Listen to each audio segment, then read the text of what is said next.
Mic check, mic check. Oh, yeah, I All need right. to sip the water.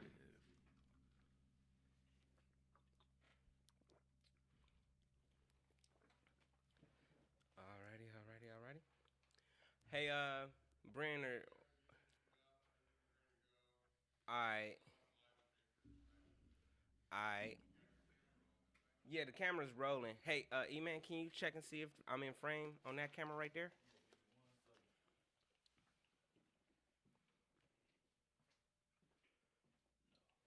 Yeah, I figured I wasn't.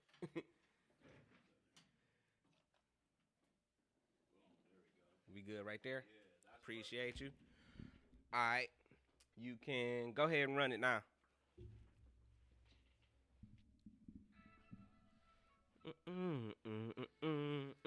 Once again.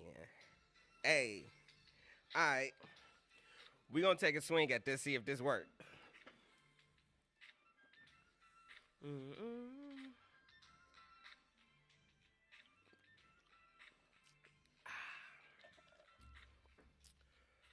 Ba-da-ba-da-da. What up, hip hop? What up, hip hop? Welcome back to the Culture Club Radio. My name is Michelangelo of Hip Hop. Today we got a beautiful show set up. I got my homie Bray Sav in the building. Is that how you That's pronounce how it? you do it. Yeah, Bray that's it. Sav? Hell Yeah. yeah. I like Hell that. yeah. So today I got a great show for y'all, but before I get into it, y'all know I gotta make sure y'all following your boy on your social medias, Michelangelo of Hip Hop, Michelan. I'm not about to spell it. Y'all know how to spell it. It's in the title of the show. Follow me, Michelangelo of Hip Hop. Make sure you follow the Culture Club Radio. Make sure you follow the show. I didn't even write it on. I didn't even write the show on the board. Make sure you follow the Culture Club Radio. If you follow me, every week, y'all know I've started giving shout outs. So we got it on the board right there. Underscore Ivy Lee. Y'all can read that. Underscore Ivy Lee. Hit her up. She followed your boy.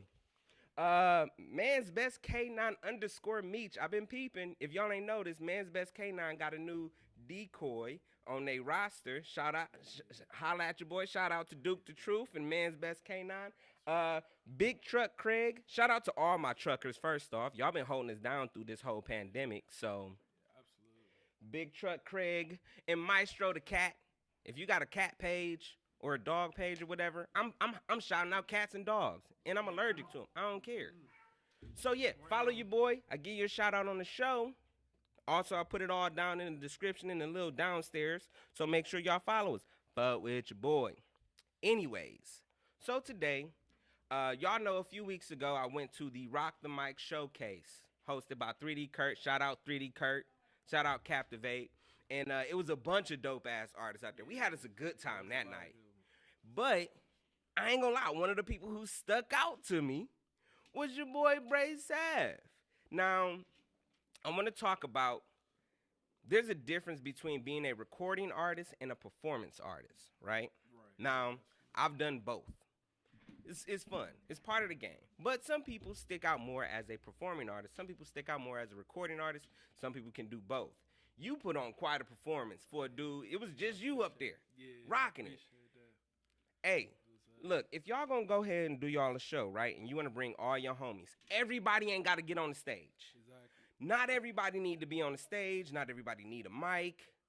Sometimes it's just a bunch of kerfuffle up there. Just a bunch of motherfuckers up there shaking heads and getting drunk. And that's cool if you want to get that energy. But if it's not helping your show, they can stay their ass in the crowd. Right. They might even do better in the crowd because the more people you have in the crowd moving around, the better your performance looks. Exactly. So everybody ain't got to be on the goddamn stage. But my boy Bray here, he was on the stage on his lonesome, rocking that shit. It was you and your homeboy. Yeah, my producer was there. Yeah, for the second yeah, song. yeah. Your producer came up too. Exactly. But But yeah, for the most part, though, yeah. if you know what you're doing, it could be just you, the DJ, maybe a hype man, just to keep your energy up going. But that's about it. You don't need everybody on the stage. I know your homeboys want to be seen with you as you perform, but they probably will help you out better, by themselves. I'm not going to get into that. But I want to sit down and have a conversation with you, right? I want to talk with you about today's era when you're going out performing, you're doing these events and stuff, you're trying to get yourself heard, and the importance of putting your best foot forward when you step out here in front of people. You get what I'm saying? So, before I get into all of that, I want to talk about a couple of news stories. Y'all know I like to try to keep everybody informed on what's going on in the culture. Today's sponsor is actually beautiful Area 67 itself.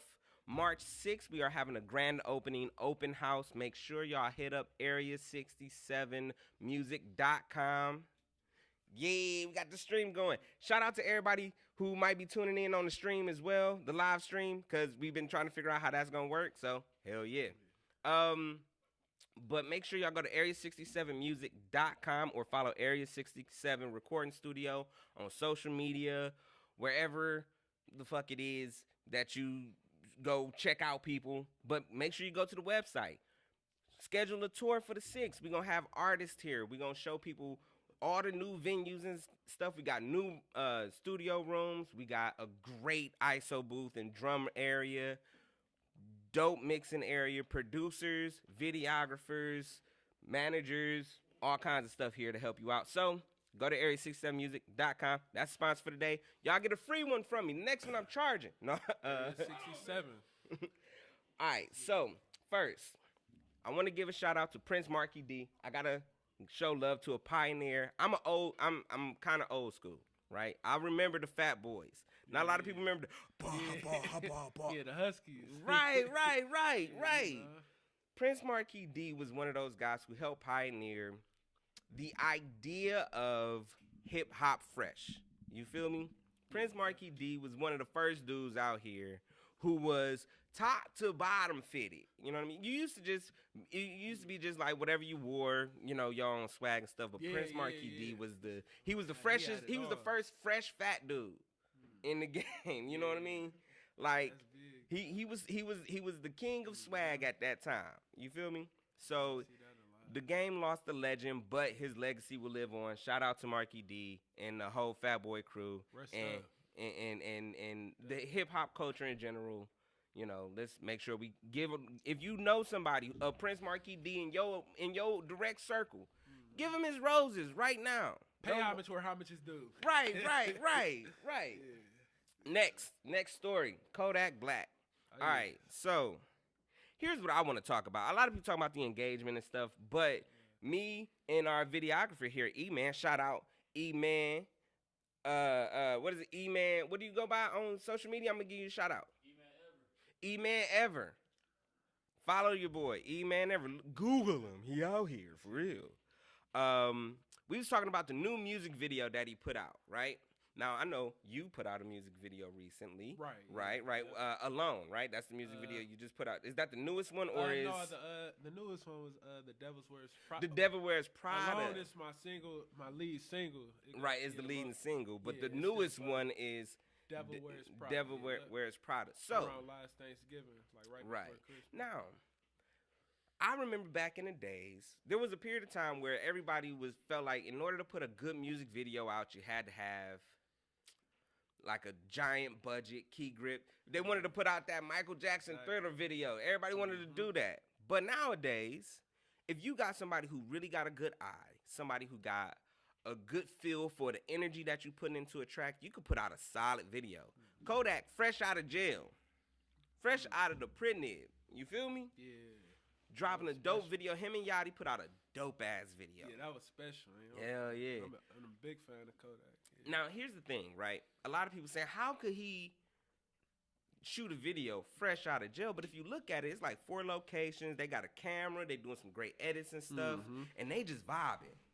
And those type of videos give the most authentic feel to a performance. And when you imagine you coming fresh out of jail and you want to make a statement saying that you back, you know, in the video, he in the middle of the street, like, we directed traffic. Fuck that shit, y'all. We can fight. We get hit. You know what I'm saying? He talking mad shit, but it don't cost nothing to drive and stop in the middle of the street and start shooting. It don't cost nothing. That's crazy. As long as you, excuse me, drinking Corona.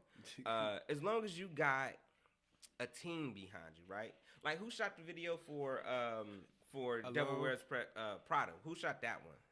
Stay Chiefy. Yeah. Stay Chief. Yeah, Cleveland director, Yeah, Stay Chiefy. He do a lot of stuff. Yeah, you know, he Stay work with Chiefy. 55 bags. Yeah. Fifth Boy.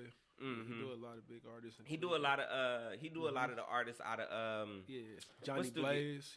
Yeah. What studio is that? Studiowood. Oh yeah. He do a lot of the artists out of Studiowood. Yeah. So you know, artists who's been around the city, local artists, and shoot the set. Yeah, shoot the sets. Shot alone. Yeah, shoot the sets.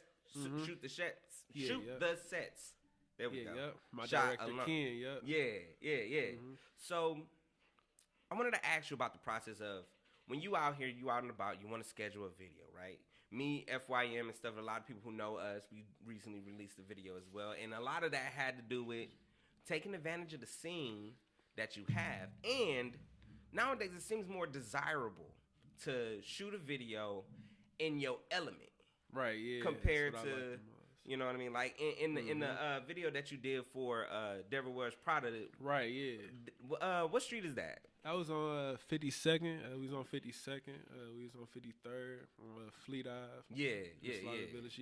Yeah, Slavic Village area. Yeah, we was on the back streets. Yeah, we was right on the 52nd. But area, it's a lot of good. Y'all got some great shots for that video though, and same thing with like the Kodak video. They in the parking lot at some point. Right. You can tell they in the club. But that's where they be at, and it seems realer. It seemed, I don't know if realer is the word. There's a couple of streets from where my mama still stays, so yeah, that's right. and you could tell that you comfortable with that area, and you can perform the way you want to in that area. Sometimes you don't need the big studio set. Exactly, yeah. So save you a lot of money too. right. Especially like with the Kodak situation, he fresh out of jail. Last thing he want to do is drop 100 bands on a video. Right.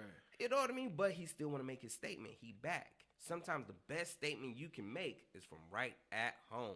You feel me? Yeah. Like the Reaching Out video that we just shot with FYM, that's from where we be at. You know what I mean? That's from off 145th and Kinsman. You feel me? Yep. That's 140. County. Yeah, Kinsman County, just chilling. You know what I mean? But that's that natural element. So like when you write your music and stuff, because it also really fits well with the tone of the song, because it seems like a really Cleveland down home, you know what I'm saying, on the block type of song. It got that feel. Like and I'm big on the songwriter too. So right.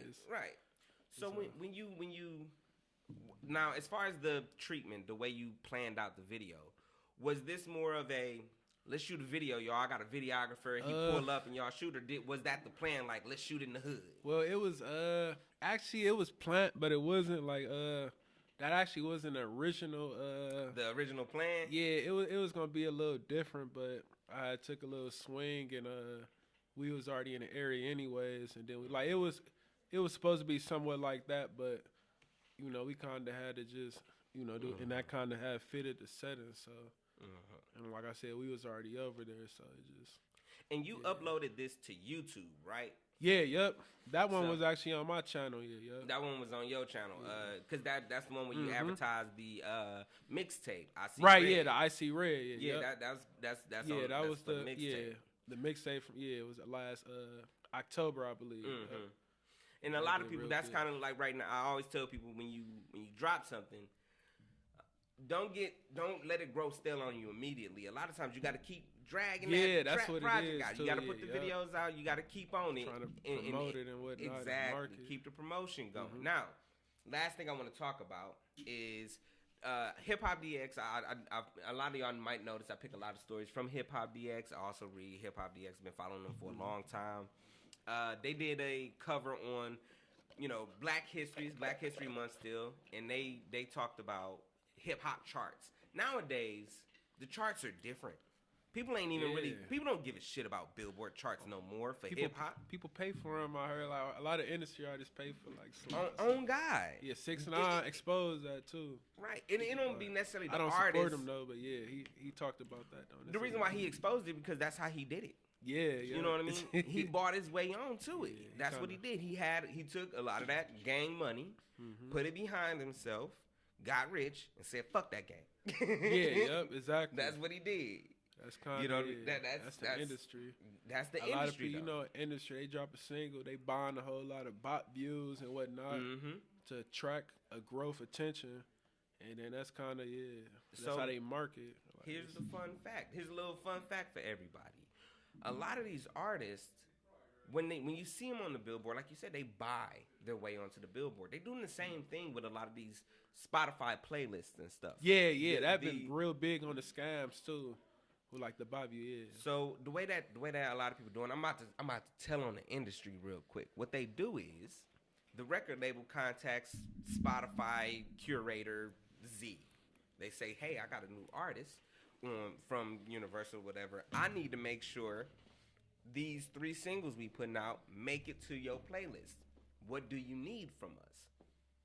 A lot of times that be monetary value, that be sponsorship leads, all that type of stuff. They trade all that type of stuff. So if you ever find yourself wondering why the fuck is every single song on Rap Caviar a QC song, or why the fuck Megan Thee Stallion got 6 singles on the radio. I remember I sat down, I was driving, my phone needed to be, and every song I heard from the west side of Cleveland to here was a Megan Thee Stallion song. I'm like, how the fuck is she on every... Yeah, trust me, I know what you mean. But that's how that shit happens, though. They will buy up several slots, and then they pick and choose. It was a period of time where it was all fucking the baby. Yeah, the baby, yeah. Who? The Baby and Lil Baby. And Lil Baby. 2019, that's 2018, yeah. That's that QC shit. Buying up all the slots for... But that's how the game goes. So if you find yourself as an independent artist or an up-and-coming artist trying to get on these playlists and you're trying to compete with them, you're playing the game wrong, my G. But that's not where it started. It used to be, back in the days, if y'all remember Prince, for a period of time, he decided to go by the artist formerly known as. The reason why is because in his contract, similar with the Dave Chappelle situation, is they have rights to his name and likeness throughout perpetuity, throughout the universe. That means forever, everywhere. Yeah. That's some bullshit to sign off on. You get to use my actual name. Shout out to Dave Chappelle. He won his lawsuit, and they gave him back his name. He has the rights to his name and his show now. So now they put Dave Chappelle back on the streaming services and stuff like that. That's all that's cool. Real good. So the charts was directly affected by that. Billboard and stuff would take money from artists, from their publishers. The publishers would pay, put them on the charts. That would raise their stock. More people would go listen to them. More people would buy albums. But because of your shitty ass record deal, you didn't get money for that. That was publishing money. That ain't your money. And really, you ain't get the. You as an artist being on the billboard, being on charts means absolutely nothing for you, the artist. It only means something to the radio, to the radio stations or the record labels. So. Next time y'all go out there and y'all gonna try to promote yourselves, instead of reaching out for these big charts and stuff, find the people who actually give a shit about your music. Find independent curated lists. You'll find a shit ton of them on TikTok. You'll find a shit ton of them on SoundCloud. And if you're not still on SoundCloud, a lot of people joke about SoundCloud rappers, but there's a reason why SoundCloud rappers for a period of time took over. Yeah, a lot of rappers got on SoundCloud. Yeah, it's the reason why is because there's a bunch of people on SoundCloud. Yeah, like Famous Dexter. Yeah, Famous Dex, Lil Cray. Yeah, that's how they get on off of SoundCloud. Curate your own list, even make you a list. Go out and negotiate. Go to maybe Rock the Mics and shit. Maybe go to some showcases and stuff. Reach out to some of those artists. Build your own platform. Exactly. Yeah. Fuck the billboards. Fuck XXL. Even though, shout out XXL because I know a couple people, they just recently put out a local Cleveland freshman list, and that's all good. Let that be what it is. I'm unfamiliar. I got to go check into that. It's a few people on the Instagram celebrity, Meet the General, what is the one guy? Dreadhead dude from Huff. He got dreads. Dread dude from Huff. YFL Kev is on there too. He on there too. Familiar with him. But yeah, it's either way. And even in that, I consider that more of a local independent list compared to the big XXL, which, if you see, the reason why XXL freshman list is trash and more and more trash is because those guys are buying their way onto it. Not knocking them, but that's how it operates. Yeah, even like the BET Awards and music, where it's not back in like the mid-thousands, like it's not as big as it once was. Like like Grammys, Yeah, like you know what I'm saying. We are here at the Area 67. We are affiliated through the Grammy Academy. Like Aaron, the engineer in that room back there, he got nominated for a Grammy for Contemporary Christian. We sat here in the old location. We sat down. We filed in all ours. And if you notice, there is a trend that happens. If you see certain artists, certain stuff. If you look at the Grammys, you'll see producer names come up over and over and over and over again. You'll see writers, executive producers, people you don't hear on records, but they just help put records out. Their name comes up over and over and over again.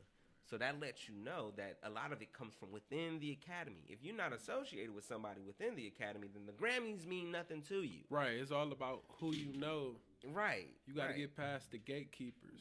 Exactly. Yeah. Get away from the gatekeepers. I'm going to come back to that. I'm glad you said that. That's a nice little segue. Anyway, so yeah. Charts and stuff, they're different. And they've always been different for hip-hop groups. It was mostly for rock and roll classic. Specifically classical. The biggest thing with like Grammys and stuff is like classical stuff, contemporary stuff. That's really where it matters. If you do that type of stuff, then pay attention. If you don't, if you were a hip-hop artist...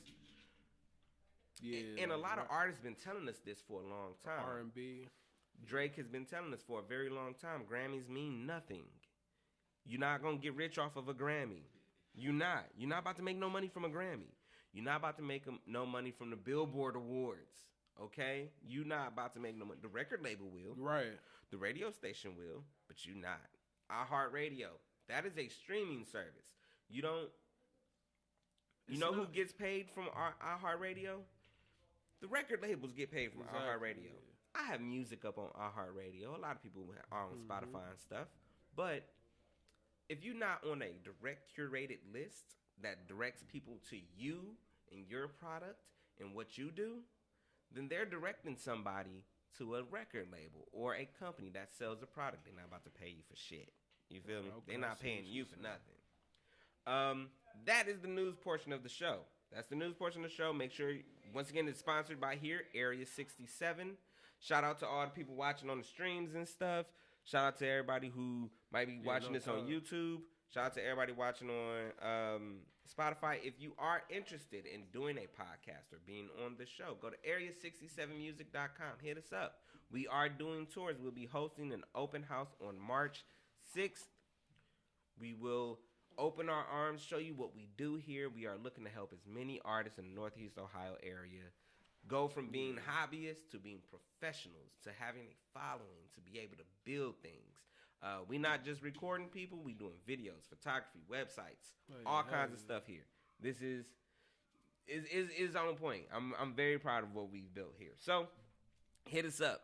Let's move on to the next portion. Like I said, I want to talk to you about being a performer. Yeah, like definitely. I was watching the video. Like I said, the energy was good. It seemed authentic. I'll send you a video too later before I leave. Right, you got another the performance. Yep. When I met you, yep. Yeah. Matter of fact, I gotta highlight old girl about my video for my performance and stuff. Yeah. So with that having said, then reiterate how I met this young man. Y'all know my big cousin 3D Kurt. He hosts a lot of events down at Captivate. One of the things he's big on is networking events, bringing people together, finding out who can help somebody with what. So, of course, I got to come sneak on down because I love Cleveland artists. I love Cleveland in general. So I'm always reaching out to see what artists are trying to do what and who's really taking it serious. A good way to tell who's taking it serious is how they come to these performances. Some people, you could tell that this is just a hobby for them. Yeah. They may have came up with a cool song and they thinking about it and so on and so forth, but they get on stage and it gets messy. They're not ready. They don't have their music ready. They don't have videos. Like when you performed, I believe you had one of your videos playing. Yeah. On the Jumbotron and stuff. That was dope. Yep. And we was just sitting here having a conversation like, people like me who go to these events, not like I wasn't even really there to perform. I was just there to see who was performing to help, recruit for my show and support stuff like that. I'm paying attention to who got videos. I'm paying attention to who got They got a social media presence set up. They got songs on Spotify. They got a whole little package. They got a profile. I can Google you. I can look you up, research you. I pay attention to that. Exactly. So when you came up, you know, I think I was like the second person to perform. When you came up, I'm watching. Yeah, that was a dope performance, by the way. Appreciate. Yeah. I'm watching the way you move around the stage. I'm watching the way you set up, the way you prepare between songs and stuff like that. And it seems like you know what you're doing on the stage. Yeah. Like, how long have you been an artist? First off. All right. I actually started I started back when I was 16. I just used to play around with it. Like, actually, before that, I actually used to I always was a writer though. Mm-hmm. You know, I used to do poetry. Right. Poetry. I was always a writer though. Yeah. So around 16, you know, I seen my my dudes. I see other niggas around me and shit in the studios. Right. And then that's kind of what got me into it. Like, you know, Mm-hmm. Pete Chapo. Yeah. You know, yeah, he from Cleveland too. Cleveland, Mm-hmm. Chicago. Yeah. Chicago to Cleveland. But he kind of, they got me in the studio, and at first, I just used to do it. I didn't really take it serious. Mm-hmm. And then not till about I think 2019, really a couple years ago. Mm-hmm. That's when you was yeah, all right, this is what I'm doing. I started doing that at 16, but I did it for a year or two, and then I kind of stopped. Mm-hmm. And then I kind of went back to it. But It'd around be like that, especially when you're in high school. You're not sure what direction Yeah. you want to go. I got a lot of support from the high school system too. But around 2019, a couple years ago, that's kind of when I decided to kind of Start try to taking take it serious, you know. I dig it. And that's like you said with the Lone song. Mm-hmm. I recorded actually How Dare You, I dropped that 2019 June 1st. Mm-hmm. And that actually got good views, and then I recorded Alone. Mm-hmm. And then that's kind of And you Alone kind of rebuilding me. I had kind of Right. I kind of stopped for a minute. So, it's, as far as taking it serious, how many performances? Especially, Oh, yeah. I know it's difficult, especially with 2020, because Man. it was nobody performing. yeah, and then it's the COVID pandemic, so it's Yeah. only limited audience. And Right. I first started performing, I was it 18 or it was I was 19 actually. About 2017, it was my first time performing. You know, I started local at the little anatomy club. The And anatomy. yep. And it used to be packed in there too. Hell yeah. But They used to try to fit every person they I could used in that to, bit. I actually I was I was nice. I only got in off the strength of me rapping with the flyer. I was 19. Right. You know, you I had was to be just thinking 20. about that. Wait Yeah, a second. boys had to be 21. Man. But I only got in off the strength of the flyer. So yeah, I ain't been to the anatomy since Yeah. I was 21. it used to be packed in there though. Hell bro. yeah. But Hell yeah. I actually I used to catch the 15 downtown. I ain't even had a car at the time. Ooh. I was coming from East 49th. So I used to catch a 15 all the way down to the club just to go Just to to go the to club the and anatomy. perform.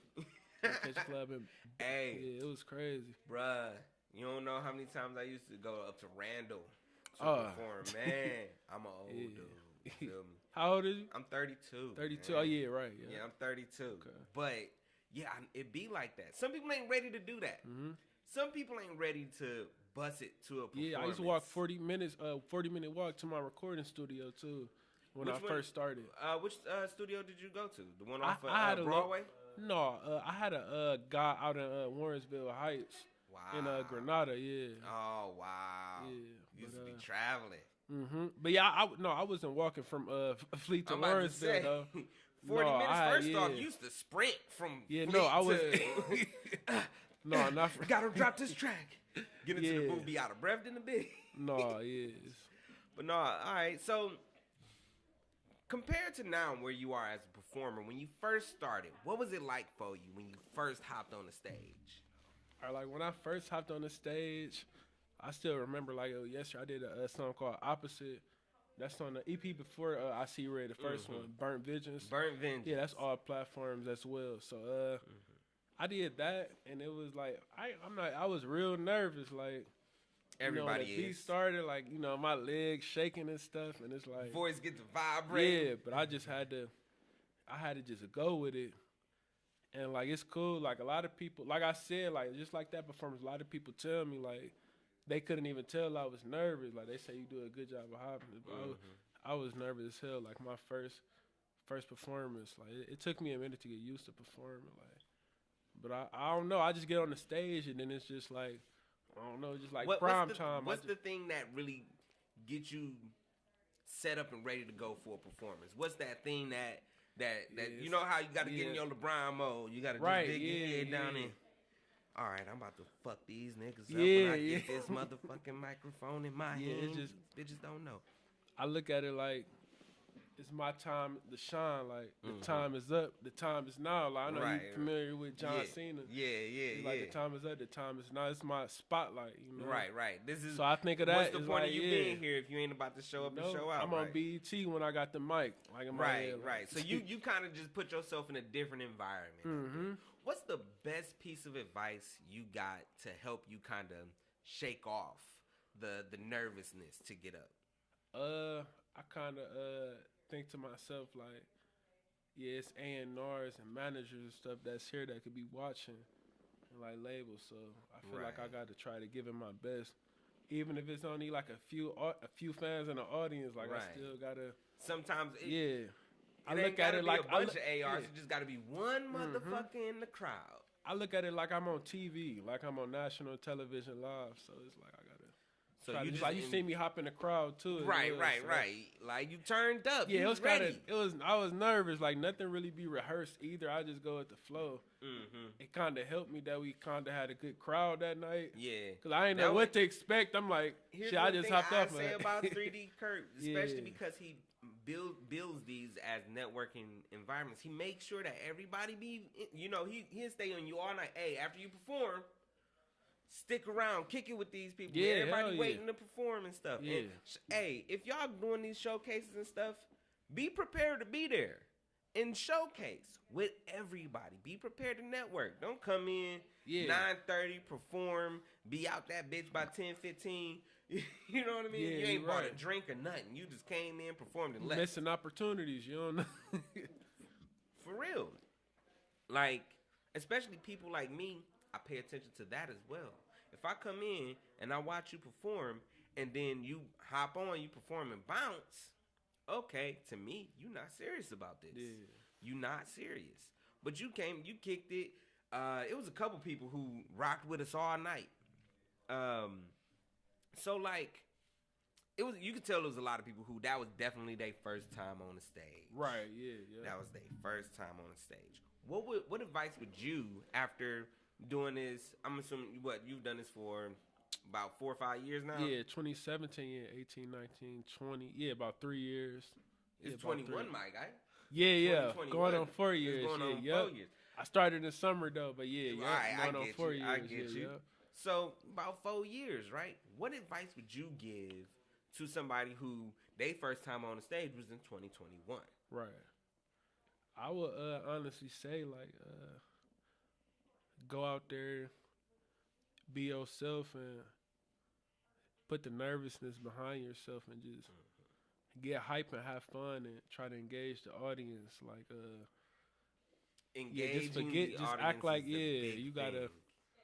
You can't be shy out there on the stage. You gotta try to get the crowd high. Like, I done seen rappers get booed off the stage, literally. I done seen big ticket artists get booed. I saw Riff Raff get booed. I saw Mookie Jones get booed. Yeah. I saw Rihanna get booed in Houston at the Toyota Center. She was busted on stage. She was busted. Yeah, like people was mad. Like, you done made us wait 2 hours. You came drunk. I'm like, yep. Yeah, you gotta always be you gotta be able to get through that. Like performing, I always tell people my next best thing to recording music is performing. I like that almost as much as I like recording a song, if not more. Like it's like I tell people that some people are recording artists, some people are performance artists, some people can do both. But you'll have your strengths like where Chris Brown, Michael Jackson. Right. Let's be real. Chris Brown can make some hits, but he puts on a great show. Right. you want to see the Chris Brown music video more than you want to hear the song. You want to see the Chris Exactly. Brown performance more than you want to hear the song. And if that's you, that's cool. Just build yourself around that. Like, hey, here's a song. You gotta come see me perform this. I'm gonna slap this bitch out. Or Black Youngster, he be real turned too, I love Black Youngster's videos, man. I love his videos. I like his videos more than I like his music. Entertainer. He is. That's just the nature of some of these performances and stuff. Some of these performers. Now, when you do a video and you're performing for a video, is it different than when you're performing on a stage, or is it? No, it's definitely different. It's it's a little different versus being on the stage in front of a lot of audience. Yeah. Now, in the video you did for Alone, did you have a director for that one? Yeah, that was Shoot the Sets as well. Shoot the Sets also. Ken, recently just came home. Yeah, he from Fleet Ave too. I know Ken. So, Me and Ken went to. He went to South the same time I did. So you already Malcolm, familiar. Yeah, all them dudes. I know all them. Yeah, he was actually he really pushed me too. He kind of.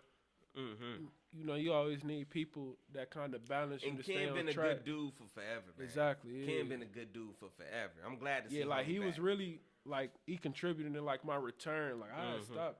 I ain't recorded music since 2016, 2017, and I just came out of nowhere 27. How dare you? Yeah. I recorded that back when I was 19 in 2017. I just happened to release it. And then he was like, "Hey, stop playing with this." We shot the video. And then y'all shot the video. It. So having a director out, having Ken to be able to say, "All right, now do this. All right, now do this," and you can do multiple takes of stuff. You can did that take a little bit more of the stress off of you, or did that make you feel like there's a little bit more stress to get this right? No, I feel like it took the stress off of me. He kind of kept me balancing. You get distracted with life a lot of times and stuff. So I feel like it's good to. Have somebody in. He older too. He been doing music for a while too. Ken been at it since just as long as I have. So I feel like it take less stress off. All right, definitely. So like you said, a lot of this was projects that you had for a while, and you decided, all right, let me put this stuff out. Let me take this stuff and present it to the public. You don't want to make it a waste. When you spend your money on all that, you don't want to make it a waste. So. And I'm assuming I See Red is the newest. Yeah, definitely, yep. So explain this project to me. Explain this project to me. The I See Red project. Okay, I See Red. Yeah, that was like I said, I dropped that October. It's all platforms, except Apple. I had trouble because blah blah blah. Yeah, it's all platforms. I know how that goes. But I see. Yeah, with the formatting and shit. You. So I See Red. I've been working on that since the beginning of 20. I started that by 2019. Like I said, I be recording, but I want to be more consistent. I was a little inconsistent, but as you develop and get better at it, you do gain consistency. But the theme of I See Red is I see red. I was kind of reflecting. On my life and things I've been through and stuff and situations and then it's I see red. So how many tracks is it total for this mixtape? I believe it's 11. 11 tracks total. And then there's an intro. Yeah, yep. The Devil Wears Prada, yep. Devil Wears it's the Prada. Outro too. It's I See Red. I See Red is the outro track. Yeah, yep. So a lot of it, like I said, it got that very I like to use the term Cleveland trap, but Cleveland trap has kind of devolved into that very down-home style, traditional, rough, rugged rap. Right. You know what I mean? It's like the drill music. The drill type stuff. Drill. I've been telling people drill is turning into trap. I mean, trap is turning into drill. Slowly but surely. What brought you to that style, that sound? Okay, yeah. Honestly, I'm gonna be honest. It was like I said, the Lone single. When I returned, my whole style was different. That was the first time I had. Back before I used to do I used to do a lot of things with the high. I took away the high pitch auto tune. Yeah. And just put the low tone. I wanted to hear more of my voice and yeah, with that is, you know, pain music. You know, it Mhm. became real popular over the Right. last right, couple of years. Right. Like, right. I'm not gonna lie. Like, Juice World and like, you know, Mhm. industry people like A Boogie with a hoodie, Yeah. NBA